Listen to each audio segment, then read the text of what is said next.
think we got it. Sandy forgot, he's logging in now. Hi, Mark. Hi. Greetings.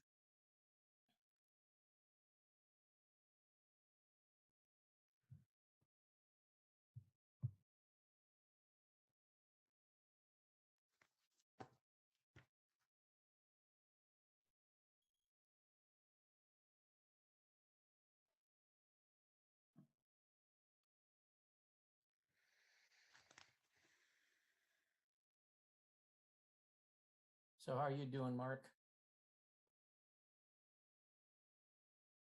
You're muted, Mark.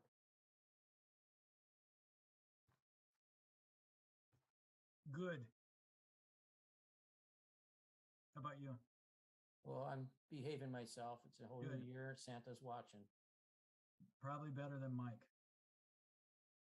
No, Mike was here first. He's up, he's loaded, he's verbal, he's Yeah, I'm visual, trying to- everything. Trying to make up for lost time.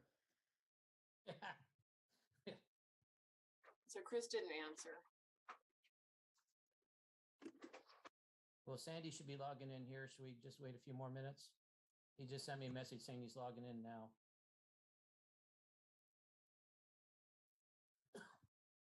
Katie, were you able to get a hold of Stephanie? No?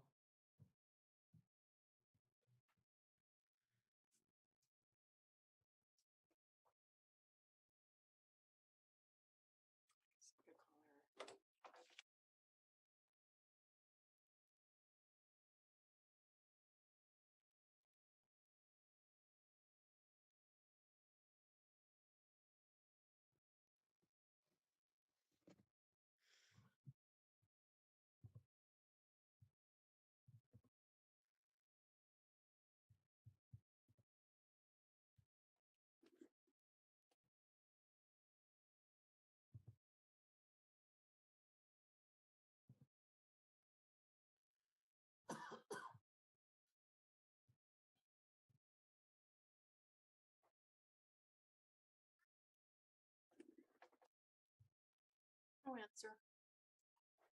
Hmm. But we have a quorum.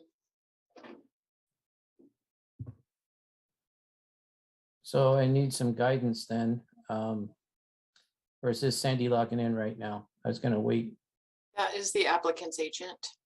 Okay.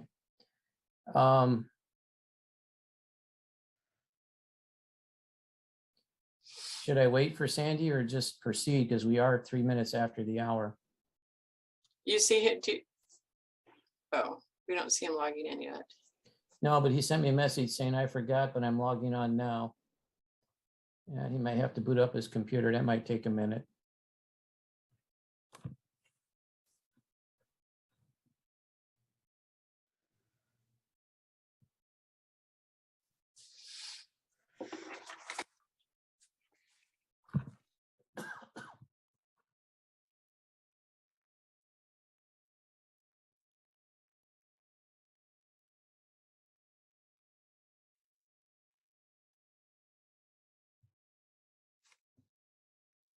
Well, Liz, I think maybe I should get the meeting started. I guess I'm doing it by default tonight.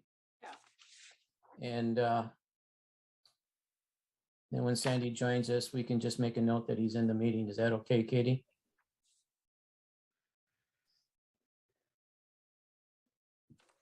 I didn't hear you. You're muted, Katie. Yes, it's a little different with the Zoom because of the roll call, but we can still count him as here. Okay. Well, when he gets in, I can acknowledge that he joined us for the minutes. And I guess it's safe for me to get this meeting started. I'm going to call the meeting to order. And with that said, I'd like to note that this meeting is being held in accordance with the Brown Act as currently in effect under the State Emergency Services Act from the Governor's Emergency Declaration related to the COVID-19. Additionally to that, to provide the public comment during the meeting, you would need to call the 1-669-900-9128. And when you enter the meeting ID as 843-1024-6869 with the passcode of 952-836. You'll press star and 9 on your phone, and then you'll raise your hand if you wish to be acknowledged. Additionally, Ms. Katie Schmidt will also be posting that information up when the time comes as well. At this time, I'd like to open up with our flag salute and roll call. And by no means is it disrespectful that we're not standing at this time. So if you would all like to join me, I pledge of allegiance to the flag of the United States of America and to the republic for which it stands, one nation, under God, indivisible, with liberty and justice for all. Katie, you want to do roll call?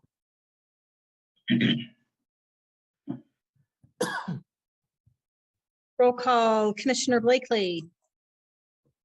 He's not here. Commissioner, or Vice Chair Bradley, Present. Commissioner Hallie. Not here. Commissioner Kine, Present. Chairman Mobley. Not here. Commissioner Seitz Here. and Commissioner Wells. Here. Okay, just a quick note for our public that might be joining us. When it's time for any public comment on an item that you wish to speak to, the clerk will unmute your phone and you'll hear a prompt. They'll indicate your phone is unmuted. I wish to have you state your name and then begin your comment, and you'll have 3 minutes in which to comment. And at this time, I'd like to do a quick introduction of our new commissioner, Michael. Michael, I'm going to see if I can say your name correctly. I think it's German, it's Kine. Correct. Okay. I don't know what the protocol is on something like this, but do you have anything you'd like to say to the commission other than the fact that we are welcoming you here tonight? Well, I'm certainly excited to be here. My wife and I moved here to Fortuna about 3 years ago with our daughter, Naoma. And ever since I moved here, I've been wanting to be on the planning commission. So I'm excited to have the opportunity to do so and look forward to working with everybody in our community. Well, we're glad to have you. It's always nice to have that seat filled. So, and it's always nice to have some new thoughts and new faces too. At this time, we're supposed to have the election of chair and vice chair of the planning commission. Go We ahead. need to approve the minutes first. Oh, I'm sorry. I guess I need a motion to approve the minutes. I'm sorry, Katie. Thank you for doing that.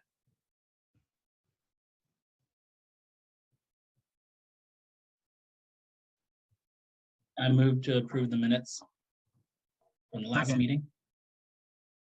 I second that motion.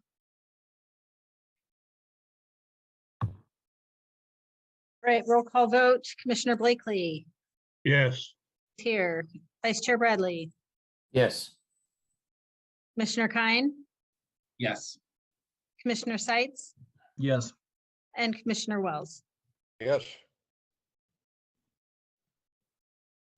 Okay. Thank you, Katie, for keeping me in check there. I did go right by that.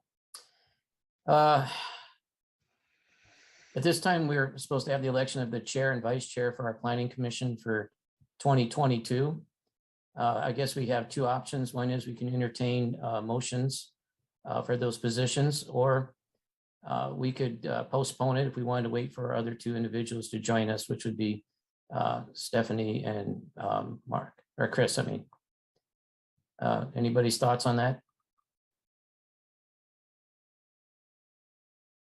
Well, we have a quorum, right?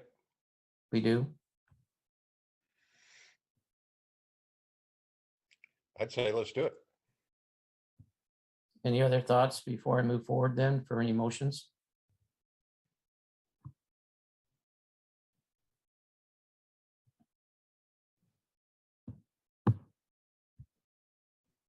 Then I guess I'll open it up for any nominations for the chair. I guess we'll do that first, and then we'll make motions for our vice chair for the planning commission at this time. What happened to Chris? I'm sorry I was late, you guys. We, My computer wasn't working, and then I had to use my wife's, and so, Liz, you want to address that? Because I think you tried to reach out to him. Yeah, we haven't had a message from him, Sandy, so I did call him and there was no answer, so. Sometimes he gets called away and has to leave the area for work. I don't know what the situation is. And in his defense, a lot of times he's in areas where he doesn't have cell service. I'd like to nominate Kevin Bradley to be the chairman of the planning commission, and I'd like to nominate Chris Mobley as vice chairman. I think we should do one at a time, don't you think? I do.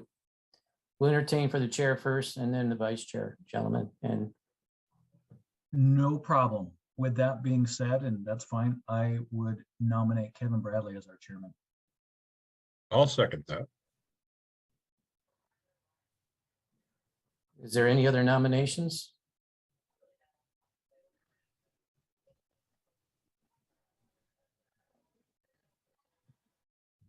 If not, I guess we'll close the floor for nominations for chair. And Katie, is this a roll call vote? I believe so, yes. All right. Roll call vote, Commissioner Blakely, Yes. Commissioner Kine, Yes. Commissioner Seitz, Yes, and Commissioner Wells. Yes. I guess the motion passed. Thank you, gentlemen. I appreciate the thoughts and the confidence in me. congratulations, chairman. Thank you. It's it'll be a fun year. Okay, we'll have a fun year. At this time, we'll entertain the motion for vice chair. I'd like to nominate Chris Mobley as our vice chair.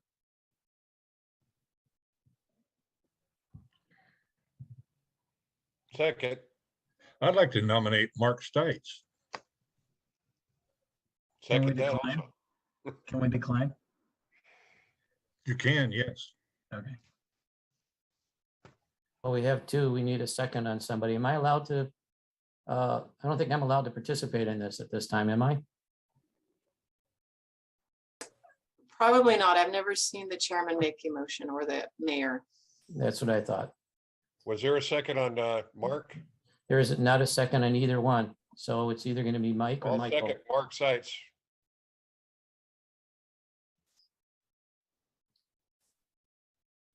Well, I guess if there's no other nominations, because I'm thinking if Michael chose Chris, we'd have to, I don't know what we would do. So I guess I'll close the floor for any more further motions and entertain the vote. Floor is yours, Katie. All right, Commissioner Blakely, Yes. is Kevin going to be able to vote for this? I know he can't nominate, but he can still Yeah. vote. Okay. Can vote. Chairman Bradley, Yes, Commissioner Kine, Yes. and Commissioner Wells. Yes.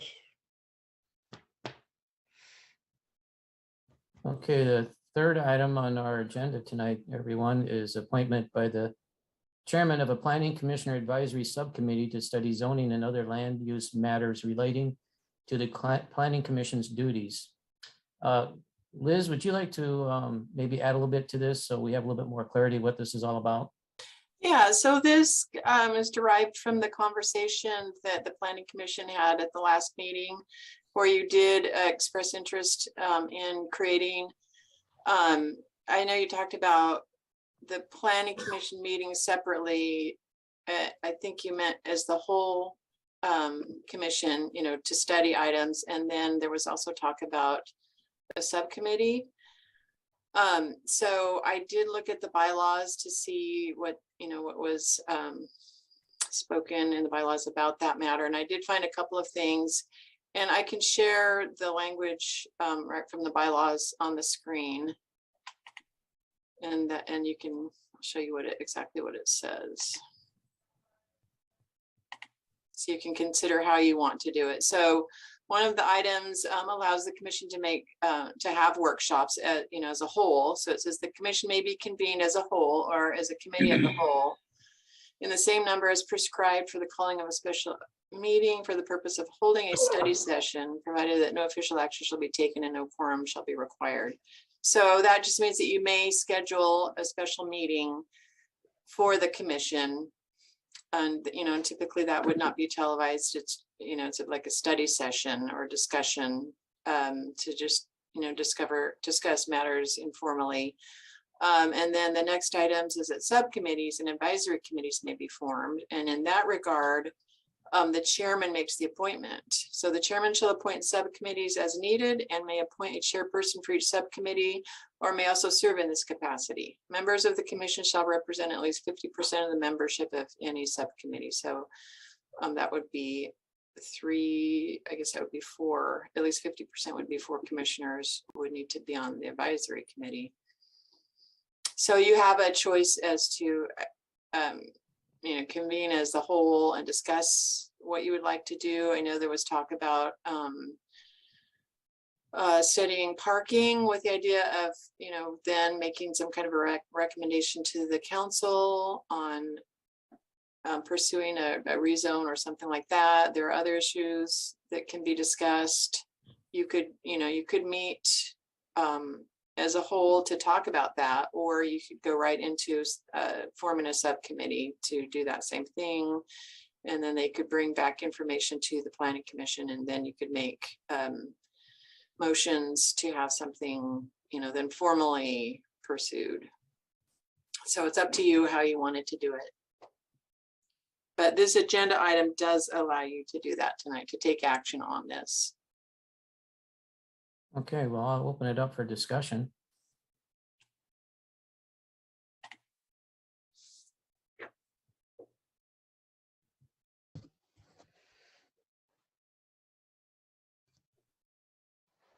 Sandy, can I pick your brain on this topic? I know you were one that spoke up about this a little bit. You want to share your thoughts? And also for Michael, because he's new here and I'm not sure he's aware of some of our prior discussions, why we're thinking and considering this.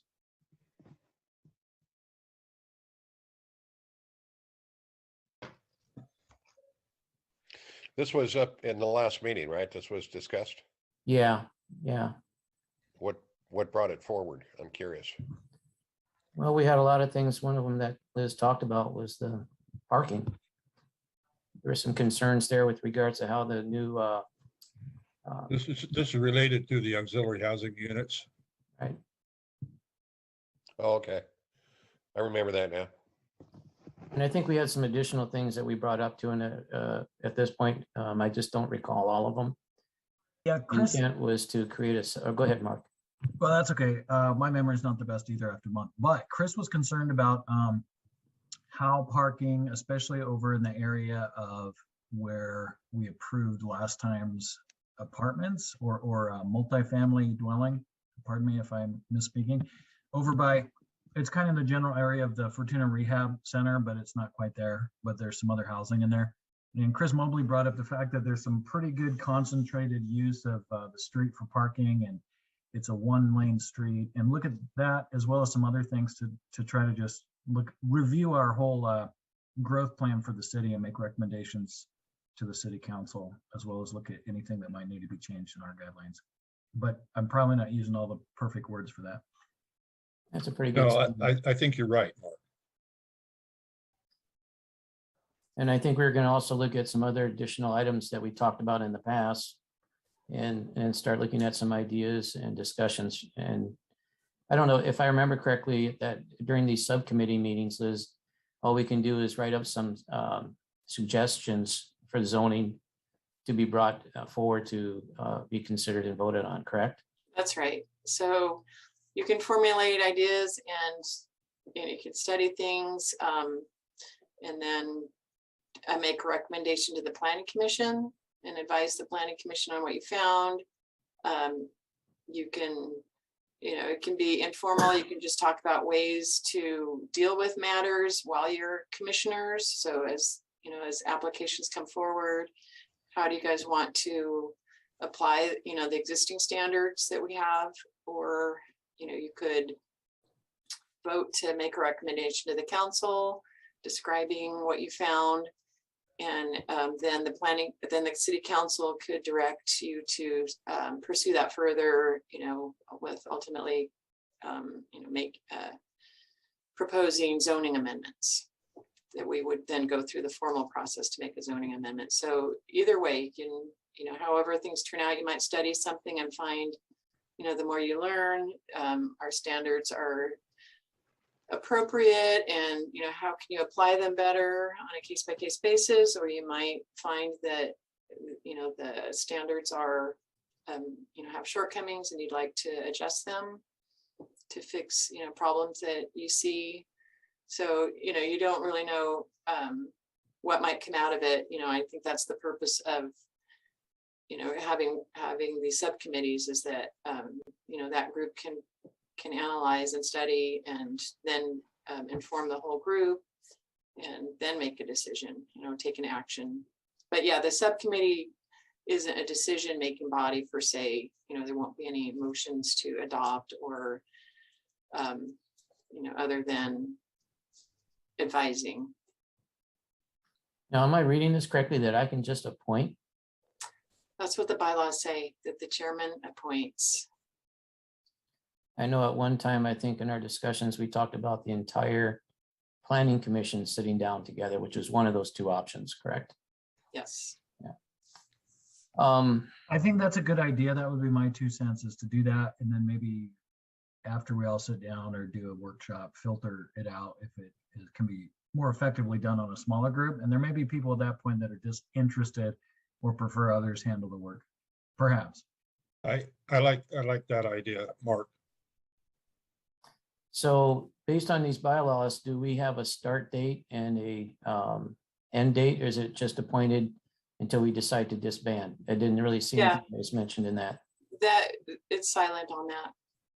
Okay, so it's at the discretion of the subcommittee and then the chairman to be able to make that decision. I've heard two people say some good things about it. Mike and Michael, do you guys have your 2 cents you want to add to this? I'm fine doing it as a whole committee. From my point of view, especially since I'm new, it would give me the opportunity to get to know everybody a little bit more in workshops, since we don't get to meet in person, and also kind of cut my teeth on some of the different codes and regulations that we have, and be able to talk about it as opposed to just what I've been reading with everything that Katie has sent over. Well, you'll get baptized by fire with the auxiliary housing, because that's one of the bigger topics that ties. Already into read this it. Parking. Already read it. Yeah, well, then. Mike, what about you? You get your 2 cents in there? I think anytime we can get together, it's good. Okay. The more the merrier. So Liz, if I make this appointment, do I have to have a date that we decide, or this is kind of a new thing for me, so I'm a little bit out of my element. I have a working idea, but from there, that's about it. No, I think there's no, I don't think there's even any formal action. You can just request that you've decided that the planning commission wants to meet, as a, what does it call it, not a subcommittee, but a special meeting to discuss, I guess, general. You could either choose topics, or you could just use that meeting to choose what topics you want to discuss further. Is there staff involvement with this, or is it strictly the subcommittee of the planning commission? No, there would be staff involvement, Okay. just to set it up and to take notes and to answer questions. So when you decide to do that, and I think that would be a voice vote, that's what you want to do, then Katie can send out a poll for meeting times. You can give us the general, when you want to meet in the evenings at 6 o'clock, or during the daytime, whatever you choose. And then Katie can send out a survey on, a range of dates and check on availability. Or you can select, and probably if you wanted to try to select a time when you're all But then that would get, I like the idea better that Katie kind of organizes this. I hate to put more on her plate, but we need a central go-to person, I think, to get this started. yeah, and that would allow Chris and Stephanie to indicate their availability as well. If I may, I'd like to just interject with a question. And I haven't really been following too much, and I'm going to kind of direct this to Katie a quick second. Hey, Katie, with regards to the, I forgot the name of it right now, with that whole session that's coming up in February that we can go to down, I forget the name of the town. Is it San Rafael? I forgot the name of the town. San And Ramon. Ramon, Okay. I was just wondering if we would be better served to maybe do this startup with the subcommittee after we attend that meeting, just in case we get some ideas or things that we might use in the meeting going forward. it's a That's bit a good off. idea. It's a little bit of ways. It's a couple of months from now. I thought it was So in February. It's in March, mid-March. Okay, then I guess that's, we can always add it in there. I don't see that the meeting or the subcommittee disbanding that quickly. What's everybody's flavor on this? Well, I guess it's my decision, isn't it? I prefer not to do it at the training. Well, after, no, I guess, Katie, I'll do this then. This is not a voice vote, is it? It would be a voice vote, not roll call. Okay, so then we need a motion and a second. I'll make a motion to form this committee. I second. Can I ask for clarity as to, would that be for all the planning commissioners? Or Yes, it could be split up 50-50? yeah, the motion is to form this committee involving all commissioners. Mark, you want to, I second. And if something should come up, my opinion is that I certainly trust you, Kevin, to take care of any details that might need to come up. But I do second Sandy's motion. it's to you now, Katie. So does Katie call for the voice vote or does the chairman? Katie, oh, In favor? Yes, Aye, Aye. yes. I think technically voice votes over Zoom. I'm not sure. It's a bit of a gray area as far as the Brown Act because everybody is not visible to be seen casting their vote. I think we ought to do it by name. Yeah. So go ahead, Katie. So Commissioner Blakely, yes, Commissioner Kine, oh, Yes, Chairman Bradley, Yes, Commissioner Seitz, Yes. and Commissioner Wells. Yes, okay. And then Katie, I'll just leave it in your hands to send out a couple of suggestions. And I'd like to make sure that whoever's going to be attending from the staff, I'm assuming it's going to be you, that you keep your calendar in mind too, because we do want to respect your time. did you want to indicate whether you want to meet during the day or at night, like 6 p.m., like, just give her a general idea? You could even meet, Let's open that up for discussion. Mark Seitz is available any old time except for Wednesday night and Sunday morning. I have an idea, what about Tuesday, the other Tuesdays at 6 p.m.? But that Yes. seems to work for everybody. It's doable. yeah, We could still send out the survey in case anyone has some other kind of a regular commitment on the alternate Tuesdays. Does that sound good? Yeah, why don't we, can we do two options? Let's do the alternating Tuesdays, and then is there a suggestion for a second one for Katie to send out that broadcast email? Yeah, yes. I mean, we could do a daytime suggestion as well. Would that work for you, Michael? Some people, Michael works, Brad, Kevin works, Chris works. I'm not sure if Mark, I work, but I'm very flexible with my position. As far as my daytime, as long as I have enough notice, it's doable for me as well, daytime. I just don't know about everybody else's work schedule, and I would prefer that we could get as much of a majority of the planning commissioners as possible, so that has to be evenings, it has to be evenings. Michael, are you flexible on your schedule? Yeah. Yes, my supervisors are very excited about this new opportunity for me. So they have blessings if there's something during the day. All right, great. Okay, Katie, you got it then. Maybe look at your schedule and then let us know at a daytime, maybe one or two times options during the day, and then alternating Tuesdays from our second and fourth of the month. Does that work for you, Katie? Yes, are we going to be meeting continuously or a one-off meeting and then? I think, I don't see us getting a lot accomplished in that first meeting. It's just my opinion. I don't know about the rest of the planning commissioners, but I see that we're gonna probably start groundwork.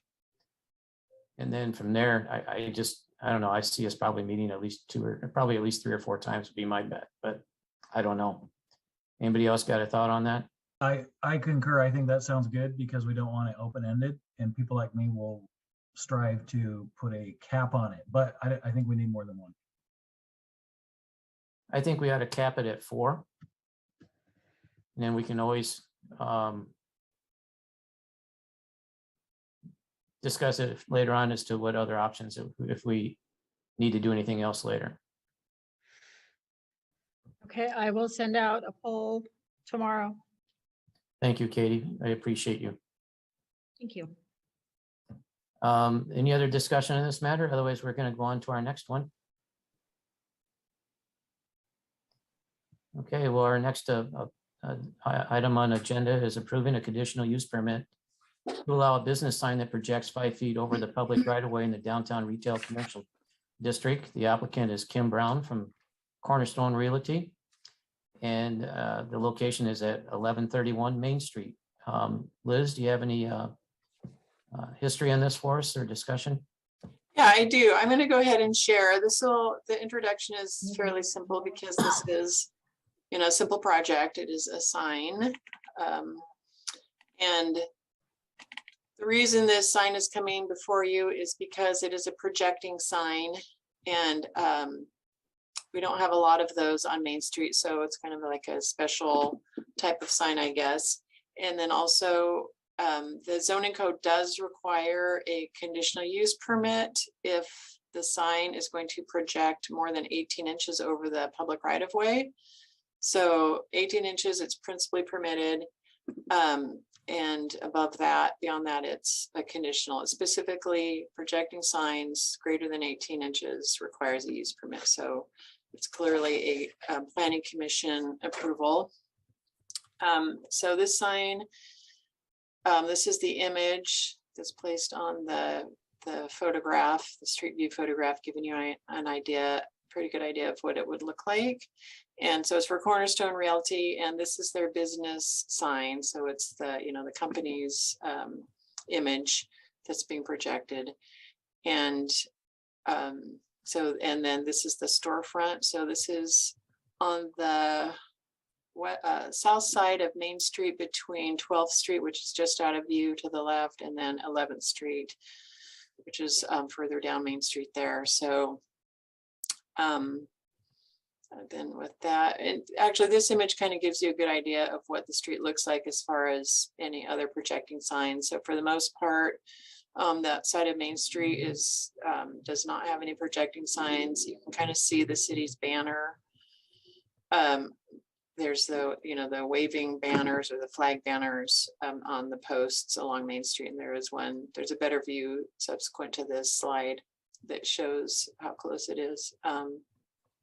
And then on the other side, there aren't any projecting signs, but there are a lot of the awnings on Main Street, which do project over the sidewalk about 4 feet.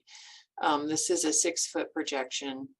So, it's not a small projecting sign, but I guess it's pretty similar to the awnings. Let's see. Oh, I need to go to this slide view here.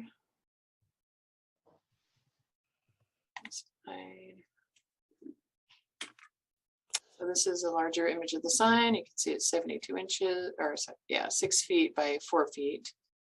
And then it would be posted or attached with a bar.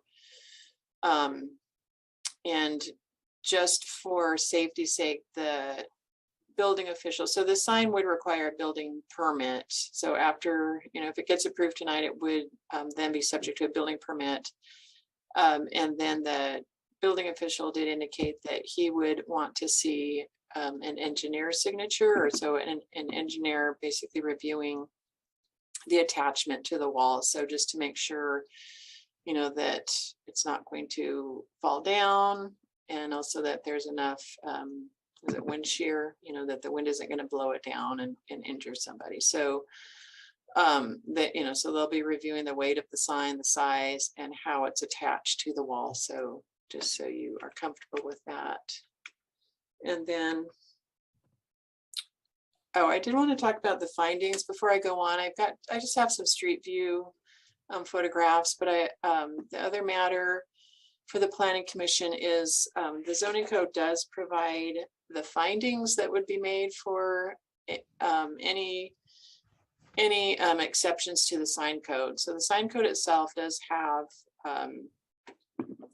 the use permit allowance for signs that want to deviate from the regular standards. And it does include 4 findings that you would make in your consideration. So it gives you some guidance as to what, what's appropriate or not. And those are provided in your packet. The applicant did submit as part of their application, they did make the findings, or, they provided their explanation or justification. And then in your staff report, those are provided with additional staff comments. So just real quickly, the 4 findings are that the visual access to an existing sign should not be blocked or impaired. The maximum size is not more than 50 square feet larger than what's allowed by the code. The proposed sign is compatible with the immediate environment of the site in terms of height, mass, material, texture, color, and detail of construction. And that the proposed sign is needed because of economic hardship. So if you have any questions about those, I can answer them or try to, but I did provide the applicant's response and then staff's response, and then you can, you can discuss those further. You might have some additional findings one way or the other, and that's your purview to do that. So as far as the sign itself, I just thought it'd be interesting to look at what's already existing in Fortuna, as far as wall signs and projecting signs. So this is starting at 9th Street, and this is it's not a projecting sign, it's a pole sign, except that it does project over the sidewalk. And then Lowe's Furniture has kind of an interesting projecting sign. It's probably 8 feet tall and projects, at least 4 to 5 feet there. And there aren't a lot of other ones on this area of Main Street, although there are some awnings. Just thinking about the historic nature of downtown, it's just interesting that some cities, if you look out there, at what other cities do, and you can see that they prohibit projecting signs, as if it's, protecting, their goal is to protect the image of the downtown and not let it be what they would consider cluttered. And then other towns embrace projecting signs. In their opinion, those types of signs are historic and are appropriate for the downtown. And when you look at old photographs of Fortuna, I should have looked for one to give you. There are, a lot of, it's definitely a historic thing to have projecting signs. There were a lot of them. So Fortuna's code is, really silent except on projecting signs, except for that one, allowance of 18 inches. I guess that's what the opinion is. Then, it supports 18 inches, and then beyond that, it's saying, well, they are okay under certain circumstances, and that's what the findings are for. Yeah, I think for the most part it's silent, but there is some discretion in these larger signs. So continuing on, the Ill Valley Appliance sign that was approved, I think about maybe 3 or 4 years ago. And that one is, I don't remember the height, it's probably 6 feet. It goes out 4 feet. So it's a little bit more, you know, it's not as deep, but it's certainly taller. It's more similar to that Lowe's sign. I think in those cases, it keeps with the scale of the building. You know, that height kind of really matches. And in this case, you know, it's otherwise a boring wall that I think it's enhanced by that projecting sign. And then there's no signs, just wall signs along the rest of that side of Main Street, and just the awnings on the north side, and awnings at Green's Pharmacy. This is kind of the same image. And then this is the block. Cornerstone Realty is just on the other side of this banner here. There really aren't any projecting signs on this side, but there's still a lot of activity, you know, a lot of variety in the just, you know, the attachments, the awnings, and just the variation in height. So definitely a lot of interest over there. On the other side, on the north side, we've got some awnings, and there is a projecting sign at the what's now a gym. Oh, this is an image. Kind of got it at two different angles. It's really just that block between 11th and 12th, kind of give you an idea of what's there already. This site has historically just had these flat wall signs, including the current Cornerstone Realty sign. There's this banner here that, oh, I have another image there. You know, it's in proximity to the Cornerstone sign. I don't know how much of a, you know, visual blockage it would be.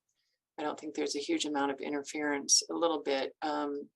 If anything, the cars going east on Main Street would see the banner, and for a brief period, the Cornerstone sign might be blocked a little bit, but then the cars going to the west, you know, they have enough distance across the street, so they wouldn't experience any kind of a blockage. And then continue, oh, I went wrong way. This is on the other side, east side of 12th Street or 9th Street. Beverage Plus did just have their little small projecting sign approved. And then store, that one has historically been there. That one looks like it could be 6 feet. But of course, it's on the second story. And then Fortuna, you know, the theater has a lovely frontage. This is more of a awning, I guess, or a cover, sidewalk cover with, you know, the marquee and then the tall sign. And then after that, the only other one I think has an interesting design is Main Street Feed with a lot of variety and color. So I think that's it. And, you know, it's really at the Planning Commission's discretion. The applicant was not able to be here, but their agent is here to answer any questions. So I'll turn that back to the Planning Commission.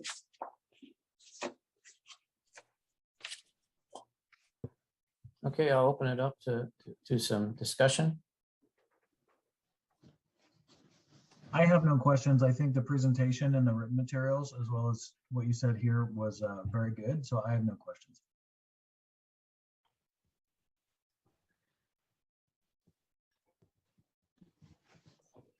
I wonder if we want to set a precedent for 6-foot signs.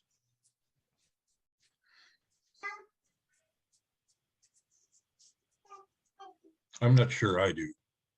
I have mixed feelings about it, because as a person who's driving around down there trying to locate one of the businesses, I would find it very helpful to have a sign. So I don't have to drive past it, identify it, which I do all the time, and then go around the block. And I've been living here 17 years and I still have trouble trying to remember which block, which business is in. So I have that problem. On the other hand, you know, I can appreciate that it could get out of hand and be an eyesore for us. So those are my thoughts. I would tend to lean probably more towards supporting this particular sign than not. Me too. Liz, I have a question. Some of the signs that we were looking at, looks like they were, whether they are not anymore, I don't know, but lit signs. Is that true? I don't know.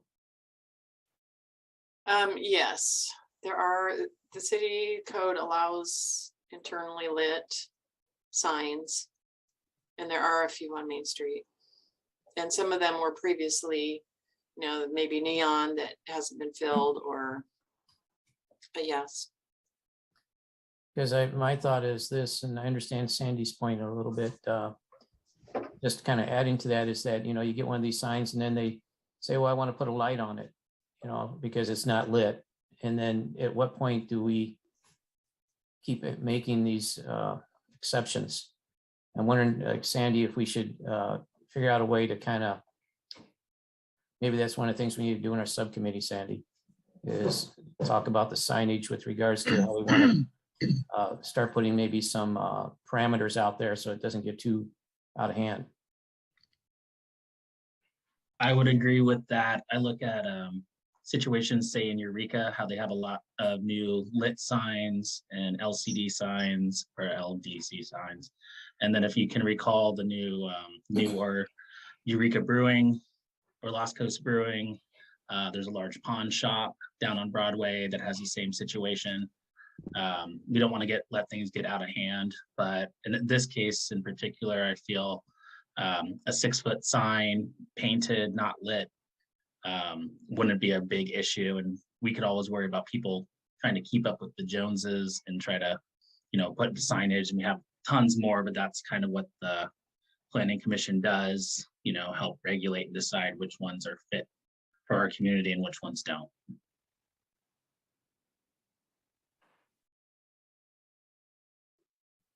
Any other thoughts or discussion? To be honest with you, when I saw that sign, I thought, why Sorry? are they doing? Because they already have a sign out there. I knew the sign, and I thought it was one that came over the sidewalk. That might be a question for And they're just Mr. Wills, if he's willing to answer it. Why Okay. change? Yeah, are you just asking if that sign's been put up already? Is that the No, question? the question is why the change? They changed their logo, even though it looks very similar. It is slightly different of a logo, and then why to go to a projecting versus a flat on that is strictly from a visibility standpoint. It's just way more difficult to see those flat wall signs. And I mean, honestly, I look at these things from a safety standpoint, even with regards to the size. So if you want to go a smaller sign, then you're creating something that's much harder to read and much smaller. So you have to divert your eyes off the road much longer to see what that sign actually says. That's always been my thoughts with both projecting and sizes, is we should try to make a sign that is as easy to read for a motorist in their vehicle, because then they're going to take their eyes off the road for the least amount of time.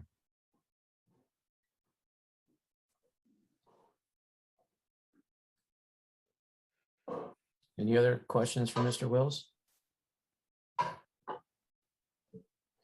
If not, Katie, I think this time we should open it up for public comment.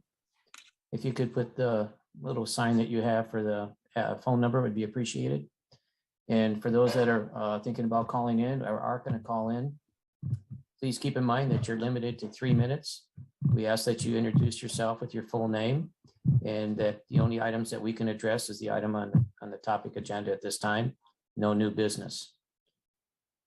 So as you can see, the number is 1-669-900-9128. You would input the meeting ID of 843-1024-6869, and then the passcode of 952-836.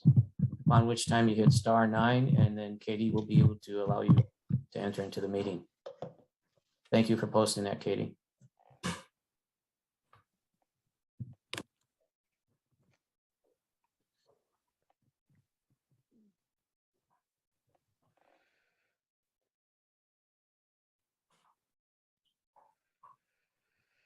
While we're waiting for the public, is there any other discussion on this matter within the planning commissioners or any other input? I just had one question. I believe I know the answer, but I want to bring it up anyhow, and that is in reference to opening a can of worms and having lighted signs and so forth. I assume that if somebody else decides they want to sign, it would come back before us and we'd have an opportunity to discuss it and make recommendations on approval or not based on the individual sign, right? Yes, that's right. So the sign code so signs, replacement of signs are allowed, so they don't require a sign permit. So it's new signs. So basically any new type of a sign, for the most part, businesses just change out the flat wall sign, and that doesn't require a sign permit usually, unless they change it significantly. So any change on Main Street, those typically would come before you under a design review application. So if it's a significant change, like a projecting sign or a lighted sign or a new pole sign, then those would come to the commission. Right. And, especially because it's a real estate office, and if somebody's in town, new in town, and they're thinking, hey, maybe I'd like to live here someday, they're going to want to stop in a real estate office. Nice to have a sign up they can see. I'm going to take a pause here real quick. Katie, has there been any calls come in yet? Then why don't I'll entertain a motion then to close public comment. So I move we approve it. Oh, no, I'm looking for a motion to close public comment at this time. I move we close public comment.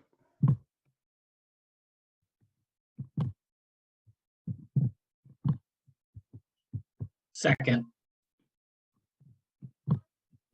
I don't think we need to do a roll call on that, do we, Katie? We do not. Okay. Then I'm gonna just take charge here real quick, and I have a question for Mr. Wills and then a comment. Mr. Wills, when you started this whole process with this sign, how long was the process from beginning to the point of tonight's meeting for you? I think we submitted on November 15th. If I So recall. not quite 2 months. Yeah. Okay. The reason why I bring that up, everyone, is because I went through a process when I had my sign put up for my business downtown. And it was a long drawn out process. And so I do think that when we do our subcommittee, we should add signage to that, because there's a lot of, and Liz, you could probably back me on this, there's a lot of vagueness in there that we could probably clean up a little bit. That would help streamline some of the processes for you in-house, where possibly it wouldn't always have to come before the planning commission. Would that be a correct statement? Yeah, that's been discussed over the years, even with the city council. It's something that we could discuss and look at areas in the code that would streamline it. Okay. If I could add on that, I would be happy to help with that. I'd help Rob Homeland do the entire new City of Eureka sign code when they did that. And obviously as a sign guy, I have a lot of knowledge and I know what works and what doesn't, and a lot of good input on signs. So Liz has my information. If you guys need help on that, I would love to help. I don't know if we can add them to the subcommittee or not. I think, But go ahead, Liz. yeah, definitely, as a participant sharing, just like the public comment period. Your subcommittee would definitely be able to take suggestions and ideas and comments and just include them in the discussion. Yeah, I think I'd be more like a consultation or something where you just, I wasn't on a subcommittee, I should say, with Eureka. But I basically sat down with the planners and we went over every type of sign, and, they took my input. They didn't listen to everything I said, of course, but, they definitely at least had the foresight to, why don't we talk to a sign company when we do this? And, I'm sure that would apply for other codes and things like that. Well, Mr. Wills, we'll keep your name there and we'll figure out a way to maybe try to get you incorporated in that, because I would like to pick your mind on that. Yep. I was a planning commissioner for a city of the size of Eureka before, and one of the discussions we had all the time was talking about the signage and the LEDs and the lumens, et cetera, that took place in the signage, where it was a competition to see who could outshine the other, and it got a little bit out of hand. So, yeah. I guess at this time we can entertain a motion. Mr. Chair, I motion to adopt resolution P-2022-3078, a resolution of the Planning Commission of the City of Fortuna approving a conditional use permit to allow a business sign that projects 5 feet over the public right-of-way in the downtown retail commercial district.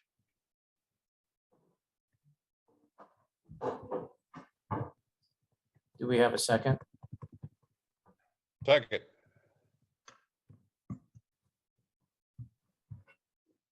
Katie, you want to do roll call? All right, roll call vote. Commissioner Blakely, No, Chairman Bradley, Yes. Commissioner Kine, Yes. Commissioner Sights, Yes. and Commissioner Wells. Yes. Okay, motion passed. Thank you. I don't know if it matters. He said 5 feet. The sign is 6 feet. Just, I didn't want to interrupt. Oh, right, over the right of way. So it's an additional. Oh, the additional. Okay. Yeah. All right, just double checking. All right, thanks, guys. And I apologize. I need to split. Can I dart out before we adjourn here, or can we adjourn? Well, we have staff reporting. I don't see why you can't. We still have a quorum. Okay, I apologize.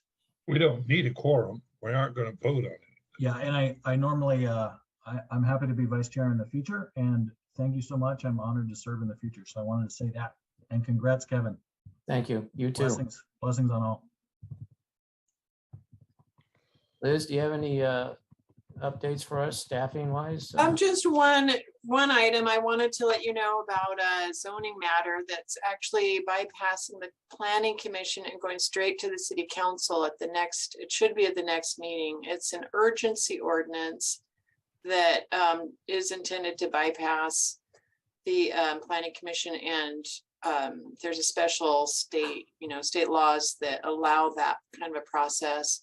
And the adoption of the zoning section would take effect immediately instead of going through. Normally it's a planning commission recommendation and then a city council first reading and a city council second reading.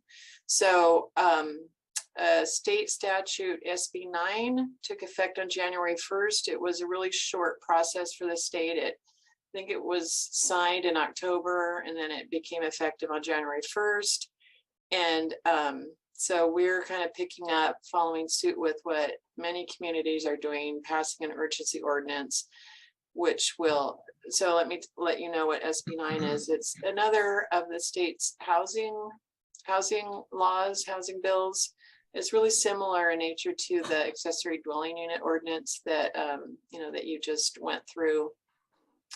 And what SB 9 does, and you may have heard about it, it's considered turning single family neighborhoods into multifamily neighborhoods.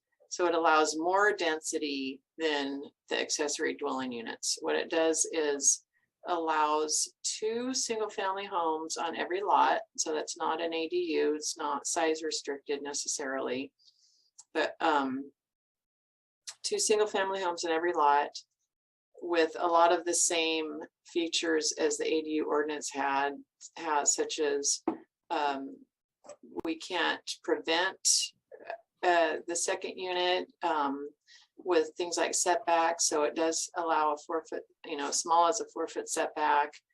This one does require, it allows cities to require just one parking space per residence, where our code now requires 2 for a single family, but none for the ADU ordinance, if you recall. So the 2 units per lot, and then it also allows subdivisions of any single family lot with a lot size as small as 1,200 square feet. And what else? it allows at least 800 square foot. So we have to allow at least an 800 square foot home. Let's see what other. Oh, the parcel must be a minimum of 2,400, sorry, 2,400 square feet. The lot cannot be smaller than 40%. So the newly created lot cannot be smaller than 40% of the original parcel. Cannot impose any standards that would preclude the construction of up to 2 units. So each of those subdivided lots can then allow two new single family lots. There are other, that's the gist of it. There are other, other requirements, but those are the main ones that will impact neighborhoods. So because of that, we're processing this urgency ordinance that will, just like the ADU ordinance did, it will allow us to adopt some city standards, but, for the most part, our hands are tied. But we wanted to get the process codified and certain other, standards where we can. So, for example, we can establish our single family setbacks, but then we still have to allow, up to at least 4 or down to as low as 4 feet. We can codify that we are going to require 1 parking space. So without those local standards, the way the statute is written, we may not be able to apply those. It's written such that, we would need to adopt those standards in order to enforce them. So that's what the urgency ordinance is. And you may see that, on your city email, or, I'm not sure if the press will pick up on it. But we're not bypassing you on purpose. We just wanted to get something on the books as quickly as we can. And then the city attorney is recommending, and that's how we've written it, that we will, that's an urgency ordinance, but we're still going to process something to the planning commission to give you time to look at it and, consider it, make a recommendation, go through the regular process. What comprises an urgency? Give me a scenario that speaks of urgency to protecting. That it doesn't have to go through due process. I don't. Well, it is going to go through due process, and that is recognized in the staff report and the code. That we are going to follow a parallel path. So the urgency is the impact to single family neighborhoods. There's some other standards in there. The code, the statute says that we shall not require off-site improvements for subdivisions. So, we've written what we can to require off-site improvements in certain, urgency cases. So where, the road is substandard, or there's certain other scenarios where we might be able to get some of those improvements. So that's an urgency. If we go through the regular process and it takes 3 months, we want to prevent that from happening. So if we can get it adopted, on January 18th, that's going to give us, 2 months where people, otherwise could be able to come in and submit those applications and impact their neighborhood. So we want to get something that's going to protect neighborhoods before, So for the 3 months that it takes to adopt an ordinance under the regular process. So here's my question. We have the auxiliary housing, we have the SB9, correct? SB9. And then obviously all the cities are having to implement this because it's effective January 1 for the state. So we don't have a decision in that. So I guess I'm thinking, does that apply to the county as well for county housing? Yes, it's statewide. Okay, so then how does that affect some of the issues like we've been talking about with regards to the Airbnbs as well? Does that mean they're allowed to build a secondary house and not necessarily have it a secondary housing, they can make it an Airbnb? Is that? No, this statute, the state law prohibits these from being used as Airbnbs. So the property owners have to sign an agreement that they're not going to rent it out as an Airbnb, and they actually have to live in it for 3 years. They have to, So what's, if somebody wants to do a long-term rental, would that no longer then become an Airbnb? It's, you see what I'm saying? There's verbiage in there that somebody could still in my mind, if they're renting it out by the month, that's an Airbnb to me, but I don't know how that works, but you see where I'm saying? This could be a way for people to bypass some of the zoning with the Airbnbs too. I mean, Airbnbs will still be allowed under, just our standard housing that's existing. These regulations only apply to someone who makes an application for a second single-family residence, and then, or for a subdivision of their standard sized lot. Those are going to be called SB9 housing. So they're going to have a special designation with these regulations that apply to them. Trying to figure out when the state's going to stop doing this. No, this is a very aggressive, action on their part to require, infill development at a pretty dense level. So Is this going to be something that has already been run by our fire departments and things with regards to safety issues and response?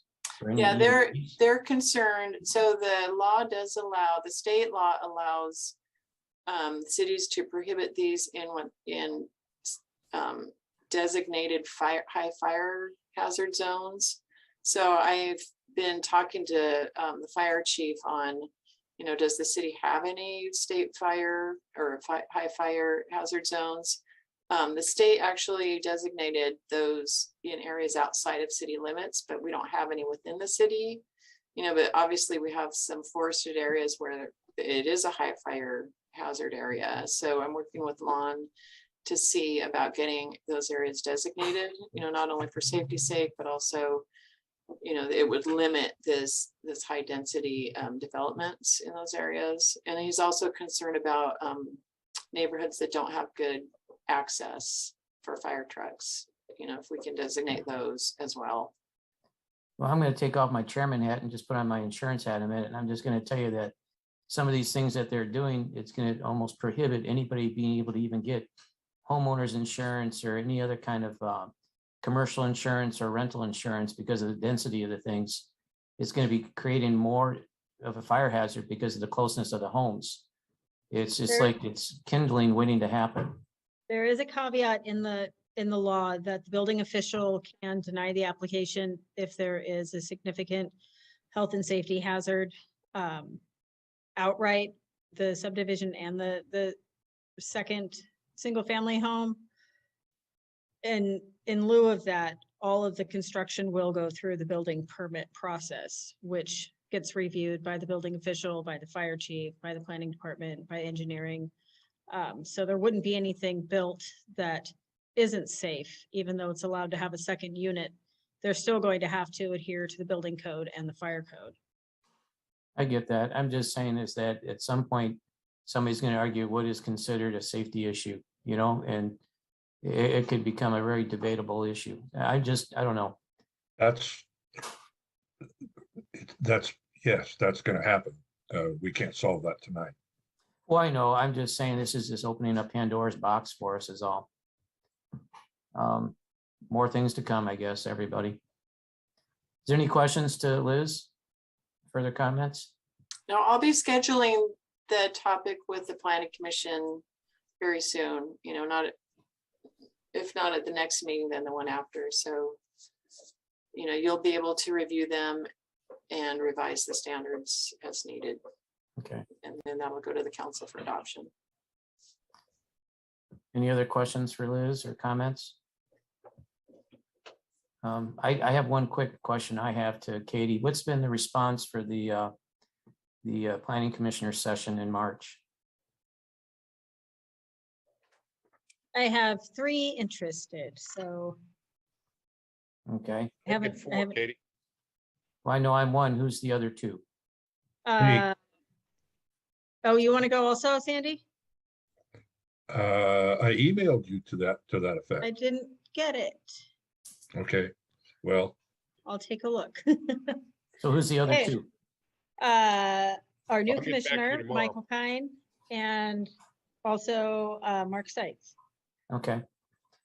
I don't know what everybody's pleasure is, but I know last time I went, I took a city vehicle.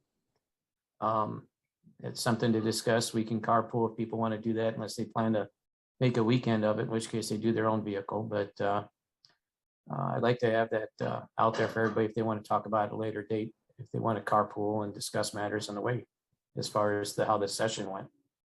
It's fun. I've done it, and it's very eye-opening. They do a very good presentation. It's put on by the League of California Cities. And they get great speakers, and in normal years, it's packed. There's, I don't know how many. It's been 500? packed every time I've been there. Yeah. And it's nice because you get a chance and opportunity to talk to other planning commissioners and kind of pick their brains a little bit. You kind of learn more things that way. So anyways, that's all. I just wanted to ask that question and keep that out there for everybody to seriously consider it. It is very educational. All right, that's all I have. Anything else? If not, I'll entertain a motion to adjourn. Motion to adjourn. Second. Do we need a vote on that one, Katie? We do. Commissioner Blakely, Yes. Chairman Bradley, Yes. Commissioner Kine, Yes. and Commissioner Wells. Yes. Thank you, everyone. And Liz and Katie, again, a superb job. We appreciate all the work you do for us.